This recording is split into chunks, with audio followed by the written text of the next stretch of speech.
தான் நிற்கும். எப்படி நிற்கும்?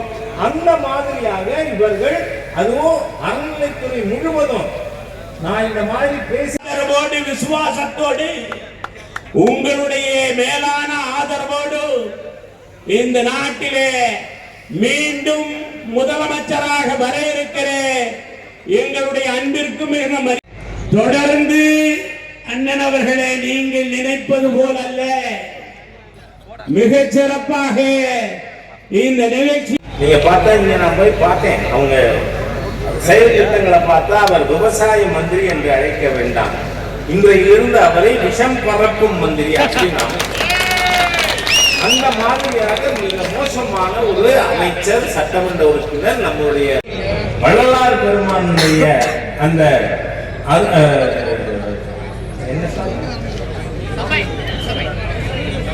சர்வதேச மையம் அமைப்பதாக கூறி இவர்கள் வள்ளலாருடைய விருப்பத்திற்கு விரோதமாக செயல்பட்டுக் கொண்டிருக்கிறார்கள். அதே மாதிரியா மக்களை முதல் தூக்கி எறியப்பட வேண்டிய முதல் நபர் நான் சொன்னதுக்கு காரணம், அதுவும் இப்ப நீங்க பார்த்தா அன்சீசனல் ரைம்ஸும் அதிகமா இருக்கு.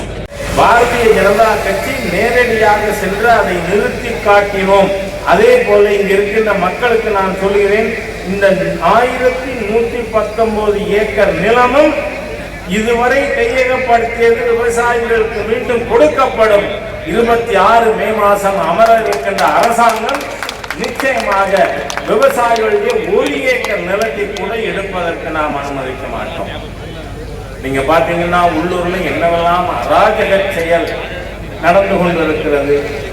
வள்ளலார் பெருமானார் அவர்கள், வள்ளலார் பெருமானாருக்கு இருக்கின்ற அந்த சன்மார்க்க சங்கத்தினுடைய தலைமை பீடத்தை வள்ளலார் பெருமான் அவர்கள் இருக்கின்ற காலத்திலே முன்னாடி குளம் கூட வெட்டக்கூடாதுன்னு தடுத்து நிறுத்தினார். ஏனென்றால் அங்கு அந்த இந்த சாலையானது முழுமையாக கிட்டத்தட்ட 110 ஏக்கர் இருக்கு.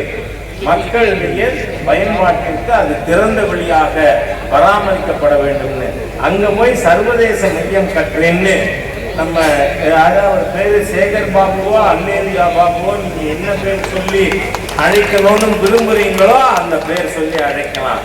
இந்த அல்லேலியா பாபு கூட்டம் போய் அந்த இடத்துல நாங்க கட்டடம் கட்டுறோம் சர்வதேச மையம்னு. ஏன் வேற இடத்துல கட்டினா என்ன? நமக்கு சர்வதேச மையம் கட்டுறதுல எந்த ஆட்சேபனையும் கிடையாது.